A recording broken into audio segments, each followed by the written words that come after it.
Bismillahirrahmanirrahim. Assalamualaikum warahmatullahi wabarakatuh. Anak sekalian, apa kabar semuanya?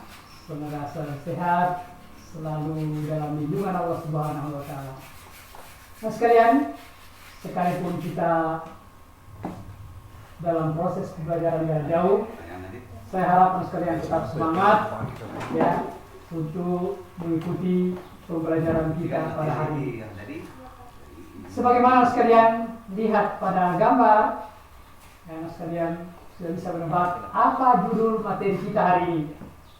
Ya, nah tentunya adalah materi sholat berjamaah. Baik sekalian, sebelum kita belajar, ya, supaya pembelajaran kita ini bermakna, bermanfaat, mari kita berdoa kepada Allah Subhanahu wa taala agar pembelajaran kita ini memberi manfaat kepada kita. Bapak akan pandu. Bismillahirrahmanirrahim. Rabbi zidni ilman nafi'a warzuqni fahman wasi'a wa wafiqni amalan salihan mutaqabbala. Ya Allah, berikan aku ilmu yang bermanfaat, pengetahuan yang luas dan amal soleh yang diterima. Amin ya rabbal alamin. Baik teman sekalian. Nah, untuk materi ini ada 3 tujuan pembelajaran yang akan kita kuasai. Yang pertama adalah memahami ketentuan salat berjamaah. Yang kedua adalah mempraktekkan salat berjamaah. Dan yang ketiga adalah menunjukkan perilaku senang berjamaah. Ya, di sini sudah ada. Ya, jadi memahami ketentuan salat berjamaah itu adalah pengetahuan, mempraktekkan salat berjamaah itu adalah keterampilan, dan perilaku senang berjamaah itu adalah sikap hidup kita sehari-hari. Baik teman sekalian, nah, kita bahas ya. Pembahasan pertama kita adalah definisi atau pengertian salat berjamaah. Yang kedua adalah dalil nakli salat berjamaah. Yang ketiga syarat sah salat berjamaah. Keempat syarat menjadi imam. Dan yang kelima adalah syarat menjadi makmum. Baik. Nah sekarang, apa itu salat berjamaah?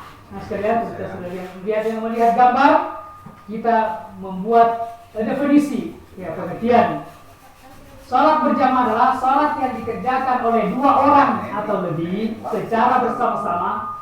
Salah satu di antara mereka menjadi imam dan lainnya menjadi makmum. Itu salat berjamaah. Sekarang, ya, supaya salat ya, apa dasar hukumnya? Dalil naklinya tentang salat berjamaah ini.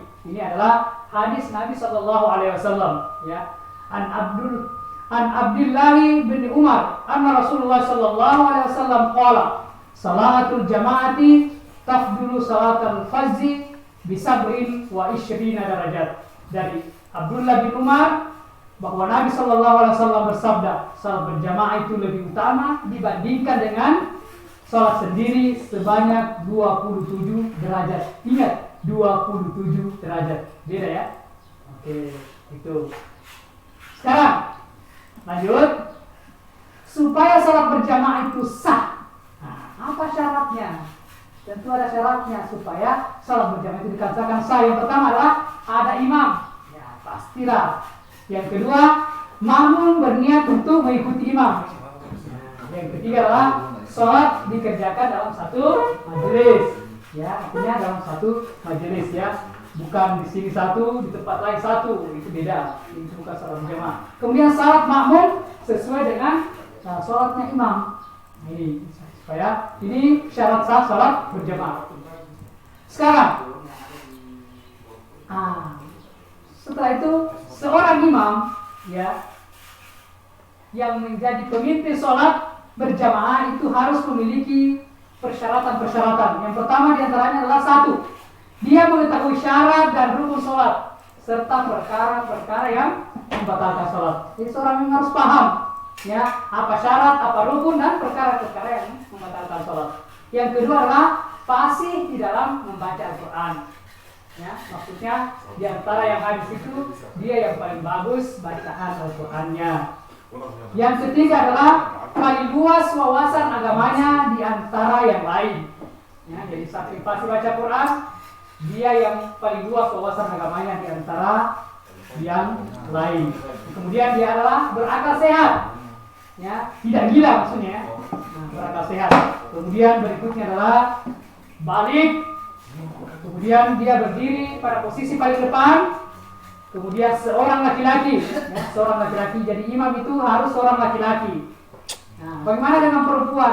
Perempuan bisa jadi imam manakala jamaahnya perempuan semua. Nah, jadi seperti itu. Ya, kemudian tidak sedang bermakmum kepada orang lain. Jadi seorang imam dia harus imam toh, tidak boleh dia makmum kemudian kita menjadi imam di belakangnya. Nah, jadi seperti itu syarat menjadi imam. Sekarang apa syarat menjadi makmum? Ya, menjadi imam punya syarat, makmum pun punya syarat. Ya, yang pertama makmum itu harus berniat ikut imam. Ya, harus berniat mengikuti imam. Yang kedua adalah mengetahui gerakan salatnya imam. Ingat, mengetahui gerakan salat ya, bukan seluruh gerakan imam ya. Jangan sampai imamnya garuk-garuk, Anda juga ikut garuk-garuk karena gerakannya imam garuk-garuk. Tapi yang dimaksud di sini adalah mengetahui apa yang menjadi gerakan salat imam, misalnya berdiri, ruku, i'tidal, sujud dan sebagainya ya. Itu gerakan salat, bukan gerakan lain di luar salat. Ingat? Oke, sekarang berada dalam satu majelis dengan imam ya. Berada dalam satu majelis dengan imam. Kemudian posisinya di belakang imam. Dan yang kelima adalah hendaknya salat makmum sama dengan salat yang dilakukan oleh imam. Itu syarat menjadi makmum. Baik. Sekarang itu penjelasan sedikit tentang ketentuan salat berjamaah. Nah, untuk mengetahui pemahaman kita tentang materi yang sudah diajarkan, maka sekalian harap menjawab pertanyaan-pertanyaan berikut. Nanti disiapkan buku tulisnya ya. Oke, yang pertama adalah sebutkan. Kemudian yang pertama adalah apa yang dimaksud dengan salat berjamaah. Yang kedua, sebutkan syarat sah salat berjamaah. Kemudian yang ketiga adalah sebutkan syarat menjadi imam. Yang keempat, sebutkan syarat menjadi makmum. Dan yang terakhir, coba jelaskan maksud hadis Nabi Sallallahu Alaihi Wasallam, salat berjamaah lebih baik daripada salat sendiri dengan 27 derajat.